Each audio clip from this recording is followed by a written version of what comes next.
누가복음 11장 24절로 26절을 한 목소리로 같이 봉독합니다.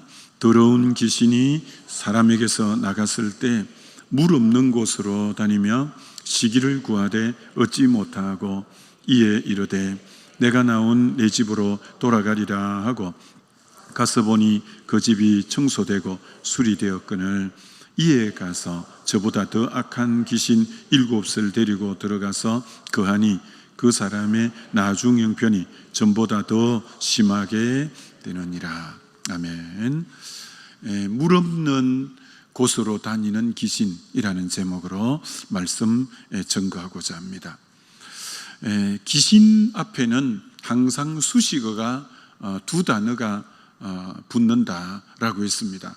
오늘 24절에는 더러운 귀신이라고 귀신 앞에 더러운이라는 수식어가 붙었는데, 또 다른 성경에 보면 악한 귀신이라고, 귀신 앞에는 더러운이 아니면 악한이라는 수식어가 항상 붙어 다닌다라는 것입니다. 그래서 예수님은 마태복음 12장 39절에 이 세대를 악하고 음란한 세대, 이게 악한 것하고 더러운 것하고 이 세상 주관자인 어둠의 영이 다스리는 세상은 악한 세상이고 또 음란한 세상, 더러운 세상이다, 이렇게 말씀하시기도 했습니다. 그럼 세계 곳곳에 사실 우리가 좀 깊이 들여다보면 이 어둠의 영으로 인해서 이 악하고 이 음란된 일들이 지구 곳곳에 엄청나게 이루어지고 있다는 것이죠.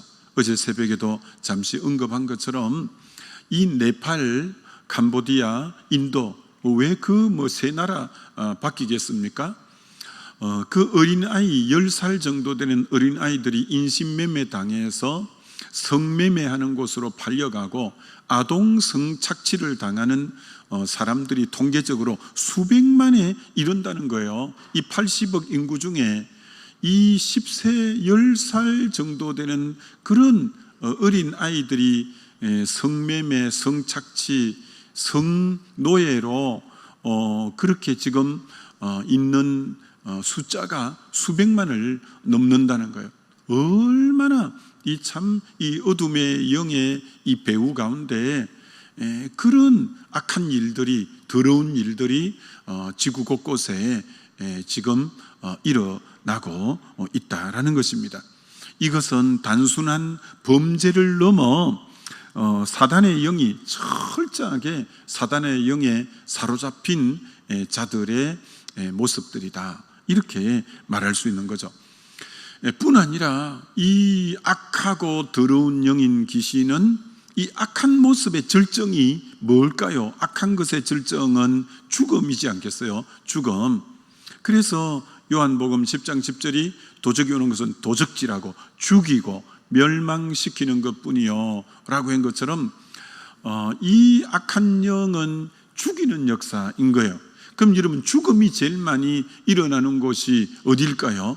전쟁이에요. 전쟁. 그래서 요즘 따라서 전쟁이 얼마나 또 많이 일어나고 있는지요.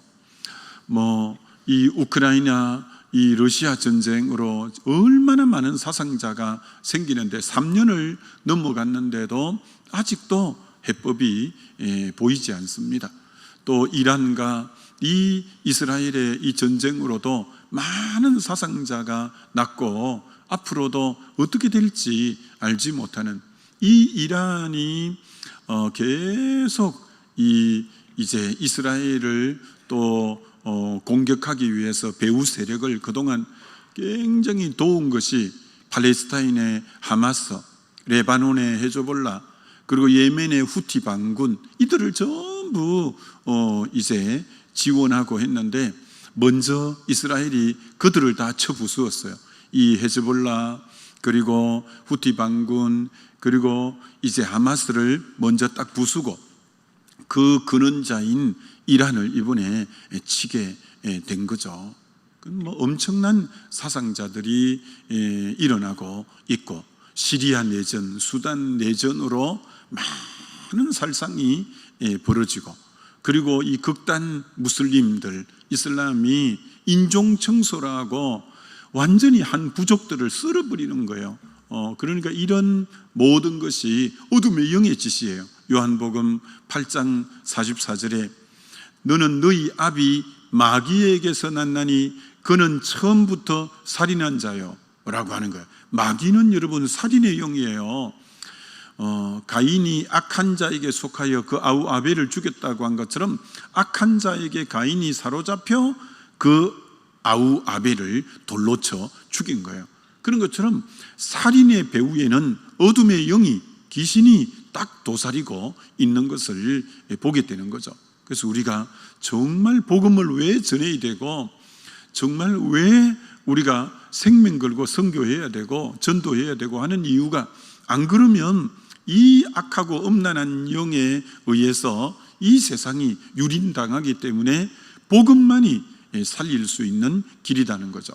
그리고 이 악하고 음란하다고 했는데, 얼마나 인터넷이 이제 전 세계적으로 보급이 되고 미디어를 통해서 이 포르노, 그리고 이 마약, 그리고 이 폭력물, 이것으로 인해서 얼마나 이 성적 타락으로 가정 해체가 급속도로 이루어지고 있는 그런 것입니다. 그래서 로마서 1장에 하나님이 남자가 남자로 더불어 부끄러운 일을 하고 여자가 여자로 더불어 부끄러운 일을 할 때는 그들을 내어버려 두사, 하나님의 최고의 저주 심판은 내버려 두는 거예요. 히브리서 12장에는 하나님이 사랑하는 자마다 채찍질하고 받으시는 자마다 징계하는데, 잘못하면 채찍질해야 그게 지금 사랑한다는 표현이고, 받으시는 자녀마다 징계하는 거예요. 징계와 채찍질이 있을 때는 하나님이 그에게 관심이 있다는 거고 사랑한다는 증거지만,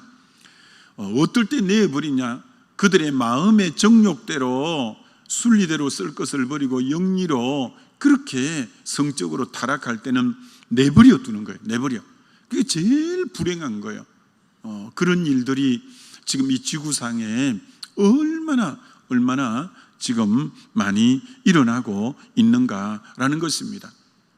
그리고 사람은, 이 물질은 목적이 아니라 수단이죠. 하나님의 뜻을 이루는 수단에 불과한데, 돈을 사랑함이 일만하게 뿐인데, 오직 오늘 물질 중심 만모니즘이 이 배후에 어둠의 영이 있는 거예요. 오직 돈, 오직 성공, 어떻게 하든지 소수의 사람이 세계 모든 물질의 대다수를 차지하면서 불법적인 방법으로 착취하면서 그게 마치 삶의 목적인 것처럼, 그걸 빌립보서 3장에는 그들의 신은 배요, 배가 먹고 사는 배, 경제, 그들의 신이라는 거예요. 그게 그들의 신이고, 그들의 영광은 부끄러움에 있고, 그들은 땅의 일만 생각한 자고, 그들은 마침은 멸망이다. 이들을 십자가의 원수로 행하는데 내가 눈물로 이들을 위해서 쏜다. 바울이 정말 하나님 없이 그들의 신이 배고, 그들이 영광이라고 말하는 것은 복음의 눈으로 보면 부끄러운 일이고 땅의 일만 생각하는 자고, 저들이 저렇게 살면 마침은 멸망인데 그게 십자가의 원수로 행하는 것이라고 하면서 울면서 내가 쓴다고 하잖아요. 그러나 우리의 시민권은 하늘에 있다고 한 것처럼, 오늘 이 땅의 어둠의 영이 오직 물질, 이 어떤 만모니즘, 이 성공, 이런 중심으로 마치 이게 인생인 것처럼 호도하고 잘못 이끌어가는 그 배후에 어둠의 영이 딱 자리 잡고 있는 거예요.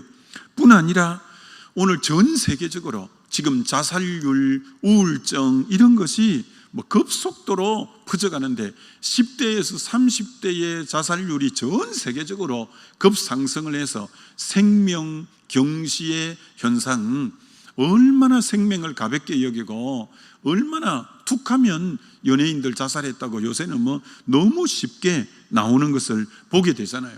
그 배우가 요한복음 10장 10절 도적교는 도적질하고 죽이고 멸망시키는, 이 인생을 도적질하고 죽이고 멸망시키는 어둠의 영의 배후가 있다는 거예요. 그래서 이 악하고 이 더러운 영의 어떤 모습들이 너무너무 많기 때문에 교회가 이 시대의 유일한 소망이기 때문에 바로 서서 이 복음 증거에 우리가 힘을 써야 되는 이유가, 이 지금 악하고 엄란한 영에 휩쓸려가는 이 타락된 세상을 구할 수 있는 길은 복음밖에 없고 교회밖에 없다라는 것을 알고 우리가 참 성령 충만 받아서 정인으로서, 복음의 정인으로 살아가야 될 이유가 거기 있다는 거죠. 자, 큰 두 번째는 24절에 더러운 귀신이 사람에게 나갔을 때 물 없는 곳으로 다니며 라고 말합니다. 귀신이 그 사람에게서 나왔는데 어디로 다니느냐면 물 없는 곳으로 다닌다. 이거 너무 중요한 말씀이에요. 그러면 물 없는 곳이니까 시내가나 강가나 바닷가에 가면 안 된다, 그런 말입니까? 그런 뜻이 아닙니다. 물 없는 곳은 육지로만 귀신이 다닌다는 뜻입니까? 그런 말이 아닙니다. 귀신이 물 없는 곳으로 다닌대요. 그럼 그 물 없는 곳이 어디냐라는 거예요. 물 없는 곳이. 자, 그러면 구약에 하나님을 어떻게 표현하고 있느냐? 예레미야 2장에 이 백성이 두 가지 악을 행했는데, 첫째는 생수의 근원인 나를 버린 것과, 두 번째는 그들이 스스로 웅덩이를 팠는데 밑이 터진 물을 저축지 못하는 웅덩이를 팠다, 이렇게 말하면서 하나님을 뭐라고 표현하냐? 생수의 근원이라고 표현하는 거예요.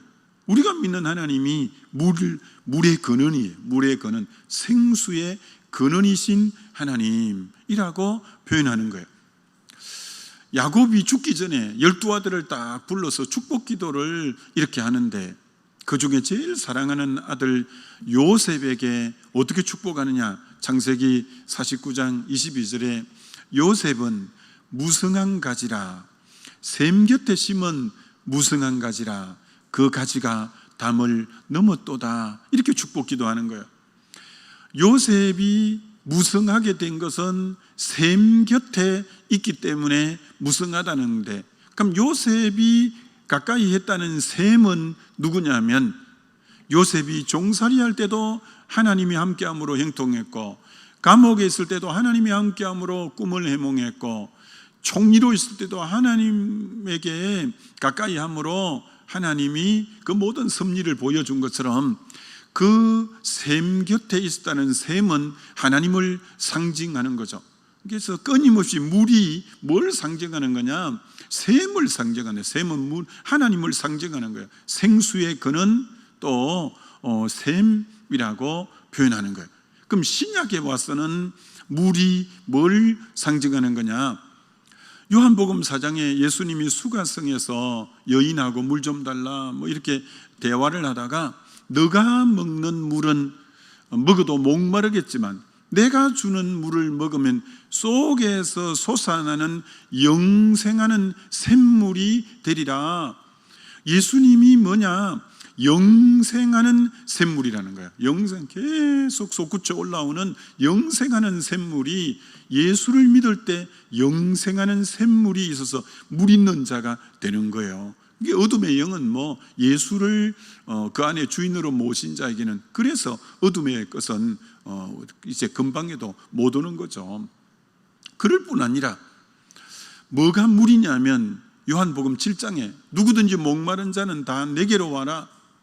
그러면 믿는 자에게는 생수의 강이 흘러 넘치게 될 거다. 이는 그들이 받을 성령을 가리켜 말씀하십니다. 생수의 강이 뭐냐? 성령이라고 표현하는 거예요. 성령. 그러니까 성부 하나님도 생수의 근원과 샘이라고 표현하고, 성자 예수님도 영생하도록 솟아나는 샘물이라고 말하고, 성령님도 생수의 강이라고 말하는 거예요. 그러니까 물 없는 곳으로 다닌다는 것은 바로 이 성부, 성자, 성령과 관계없는 곳으로 다니는 존재가 이 어둠의 영에 가는 길이라고 그래서 불순종하는 아들들 가운데 역사는 영에게는, 이 불순종하는 아들들, 불신자들에게는 성부 하나님도 없고 성자 예수님도 없고 성령님도 없으니까 물없는 곳이, 그곳이 물없는 곳이에요. 에스겔 47장에는 성전 문지방에서 생명수가 흘러나오는데 1천척 가서 재니까 발목까지, 또 1천척 가니까 이제 무릎까지, 1천척 가니까 허리, 그 다음 1천척 가니까 헤엄칠 만한 물이 나왔다. 이 물이 닿는 곳마다 모든 만물이 다 소생하고 다 열매를 맺고 하는 것처럼, 바로 이 하나님의 성전에서 예배하는 주의 백성들이 모인 곳에 이 성령의 생수가 흘러나와 열방을 덮는 역사가 있다고 말씀한 것처럼, 성부, 성자, 성령, 성도들이 모여 예배하는 곳에 이 생수의 강이 흘러 넘치니까 이곳에는 어둠의 영이 일절 터 못하고, 이런 것이 없는 곳에, 물 없는 곳에 어둠의 영이 이제 다닌다라는 거죠. 그렇기 때문에 오늘 물 없는 곳으로 다닌다는 것은 굉장히 중요한 말이에요. 어둠의 영은 물이 없는 곳으로 다닌다. 성부, 성자, 성령으로 충만하지 않는 사람, 예배하고 같이 모여있지 않는 그런 바싹 말라버린 그 물 없는 곳에 어둠의 영이 완전히 사로잡게 되고 붙잡게 되는 그런 역사가 있다라는 거죠. 자, 세 번째는 여러분, 어떤 사람에게 귀신 들려서 예수 이름으로 쫓아내면 귀신이 나가요. 그렇다고 안심하면 안 된다고 오늘 본문이 말씀하는 거예요. 이 귀신이 다니다가 물 없는 곳으로 다니다가 쉴 곳을 얻지 못해서, 그래서 나왔던 곳으로 다시 들어가려고 하는 회귀 본능이 귀신에게는 있는 거예요. 나왔던 곳에 다시 들어가려고 하는 속성이 이 귀신의 역사 속에 있다는 걸 여러분이 꼭 아셔야 돼요. 그래서 어떤 사람에게 귀신이 나갔다고 좋아하면 안 돼요. 귀신이 나가고 그래서 집이 비고 소재되었거늘, 오늘 개정교회에게는 청소되고 수리되었거늘, 마음이 깨끗하게 귀신이 나가고 회개하고 함으로 마음이 깨끗한 집이 되면, 거기 원래 나왔던 귀신이 그보다 더 악한 귀신 7을 데리고 들어가서 나중 형편이 더 심하게 되었다는 말이에요. 그럼 이건 우리에게 뭘 말씀하느냐? 우리가 죄로 인해서 가득 찬 마음이 회개해서 깨끗하게 되고 더러운 영이 나가서 심령이 깨끗하게 되면, 그럼 깨끗하고 비고 소재되고 청소하고 수리된 깨끗한 마음에 그대로 두면 더 형편이 안 좋아진다는 거예요. 그럼 어떻게 해야 되냐?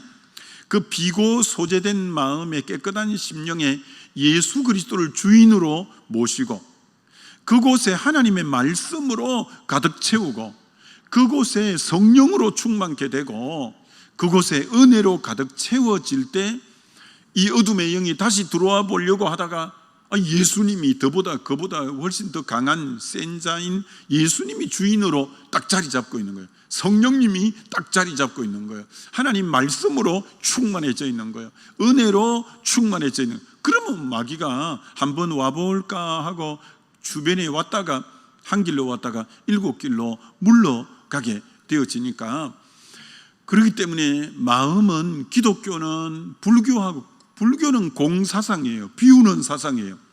기독교는 비우는 게 아니에요. 비우고 나서 예수 그리스도로, 성령으로, 말씀으로, 은혜로 채우는 종교가 기독교예요. 마냥 비우만 놓으면 어둠의 끝이 차지하는 거예요. 그래서 우리는 비울 뿐 아니라 비우고 난 뒤에 예수로, 은혜로, 말씀으로, 성령으로 우리 심령을 채우는 일이 너무너무 이제 중요하다, 이렇게 말하는 거죠. 골로새서 3장 18절에 너희 마음이 그리스도의 말씀으로 풍성하여 라는 구절이 나오잖아요. 말씀으로 이 풍성하다라는 것처럼 골로새서 3장 16절에 그리스도의 말씀이 너희 속에 풍성히 가하여, 말씀이 풍성해야 돼요. 말씀이 풍성하면 어둠의 것이 절대 장난치지 못합니다. 우리 그리스도인은 말씀이 풍성해야 돼요. 그래서 정말 말씀은 어떻게 하면 풍성해지냐면 늘 말씀드리지만 성령 충만을 먼저 받아야 돼요. 성령 충만을 받으면 성령이 진리의 영이니까 말씀이 그때부터 꿀송이처럼 달아져요. 그때부터 말씀이 정금처럼 너무 소중하고 보배롭게 생각이 돼요. 그러면 읽으라고 안 해도 주야로 말씀을 즐거워하여 주야로 묵상하게 되어져 있어요. 말씀을 주야로 계속 묵상하면 얼마나 말씀이 달고 오묘한지 모릅니다.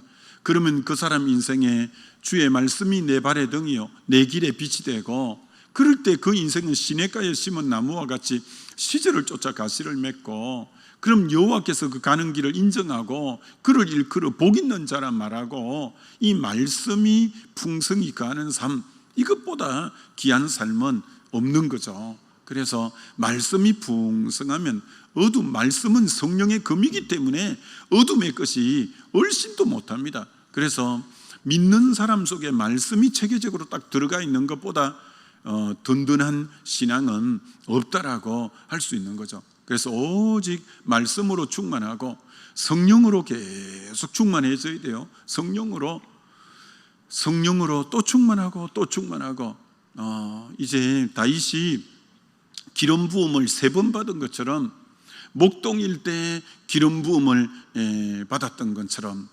남쪽 유대 왕일 때 기름 부음을 2번째로 받았던 것처럼, 그리고 전체적인 이스라엘까지 다 왕이 될 때 또 기름 부음을 받았던 것처럼 성령 충만은 한 번으로 끝나면 안 돼요.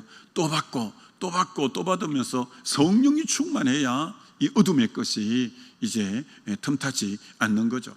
그리고 계속 주님을 나의 주인으로 고백하는, 그래서 내 속이 예수로 충만하고 말씀으로 충만하고 성령으로 충만하고, 그럴 뿐 아니라 여러분이 은혜 받는 자리로 늘 나가려고 힘을 써야 돼요.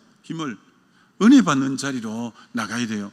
그래서 요즘 우리 주일 오후에 이 아보트 학교에 많은 분들이 지금 성김이도 많고 이번에 들어오신 분이 많은데 전부 기뻐하고 즐거워하고 있어요. 이제 4주라서 다음 주가 마지막 주인데 다들 그렇게 행복해하고 은혜 받고 기뻐하고 있는 모습을 보는데, 하여튼 은혜 받는 자리라면 여러분이 들어가려고 해야 돼요. 또 오늘 수요일 이 70인 전도대 총회에 이 교회 진흥은 목사님들이 와서 이제 말씀 전하고 같이 이제 나가서 전도하고 하는 또 이런 은혜의 자리에 여러분이 들어오고, 오늘 저녁에 헌신 예배 이런데 여러분이 또 오셔서 하여튼 은혜 받는 자리에 열심히 돼야 어둠의 것이 우리에게 장난치지 못하는 거예요. 오늘 이런 말씀이 있잖아요. 뭐라고 말씀하냐면은 나중 형편이 처음보다 더 심하게 안 좋아졌다는 거예요. 자, 어둠의 영의 역사는 처음부터 나중이 안 좋아지게, 계속 안 좋아지게 하는 영이 어둠의 영에 하는 짓이에요. 어둠의 영은 전에보다 지금이 더 안 좋고 앞으로가 더 안 좋게 하는 영이 어둠의 영이에요. 근데 반면에 성령은 그렇지 않아요. 요한복음 2장의 가나 혼인잔치에 포도주가 예수님이 물로 포도주로 준 것을 맛보고 뭐라고 많은 사람이 말하냐면은, 일반적인 잔치에는 처음에는 좋은 것을 주다가 다 술이 취하고 나면 안 좋은 술을 내는데, 이 집에는 어떻게 나중 나온 포도주가 더 향기롭고 더 맛있는 그런 포도주를 내냐고 모두 칭찬해요. 왜? 거기 예수님이 개입했기 때문에 그래요. 거기 성령이 역사했기 때문에 그래요. 우리 주님이 함께하고 성령이 역사하는 곳은 나중이 더 좋아지는 인생이에요. 오늘 이 예배 나오신 여러분을 축원합니다. 여러분은 지난 날보다 가면 갈수록 앞으로의 삶이, 나중의 삶이 더 복된 삶이 되어지시기를 우리 주님의 이름으로 축원합니다. 여러분, 청교도들, 이 프리턴 청교도들의 인생 좌우명이 뭐냐? 나의 인생의 최고의 날은 아직 오지 않았다.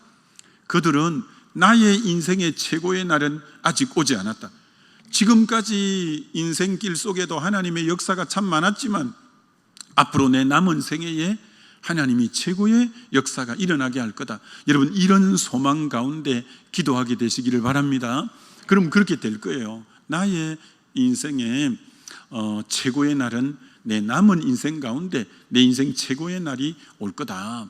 그런 설레임이 있잖아요. 그런 기대감이 있잖아요. 분명히 그렇게 될 거예요. 저와 여러분의 삶도, 우리 은평교회 역시 마찬가지일 거예요. 지금까지도 은혜 가운데 은평교회가 달려왔지만 앞으로 더 새롭게 되고 더 부흥하고 더 놀라운 우리 은평교회를 통해서 역사하실 하나님은 이제 지나온 모든 영광과 비교할 수 없는 더 큰 영광으로 하나님이 일해 주시고 역사해 주실 것을 믿습니다. 그런 기대감이 많습니다. 그래서 여러분이 그런 소망 가운데 여러분 개인을 위해서도 교회를 위해서도 그렇게 기도한다는 것이 얼마나 귀한가. 하나님이 역사하면 넉넉히 그렇게 되어질 수 있습니다. 아무쪼록 오늘 이 말씀 꼭 명심하고 참 그렇게 살면 얼마나 복된 삶인가 우리 기대하면서 오늘 하루도 주 안에서 승리하게 되시기를 주의 이름으로 축원합니다. 자, 우리 기도하겠습니다. 이 시간 우리 기도할 때 하나님, 정말 나의 삶이 정말 물 없는 곳이 되지 않아서 늘 참 하나님, 예수님, 성령님으로 인해서 항상 생수의 강이 흘러 넘치는 그런 심령이 되게 해달라고, 마음이 비어있는 것이 아니라 말씀으로, 그리스도로, 성령으로 늘 채워지게 해달라고, 그래서 내 인생이 처음보다 나중이 더 좋고 앞으로 남은 생애에 더 기대되고 놀라운 하나님의 영광을 보게 해달라고 우리 주여 한번 부르고 같이 기도합니다.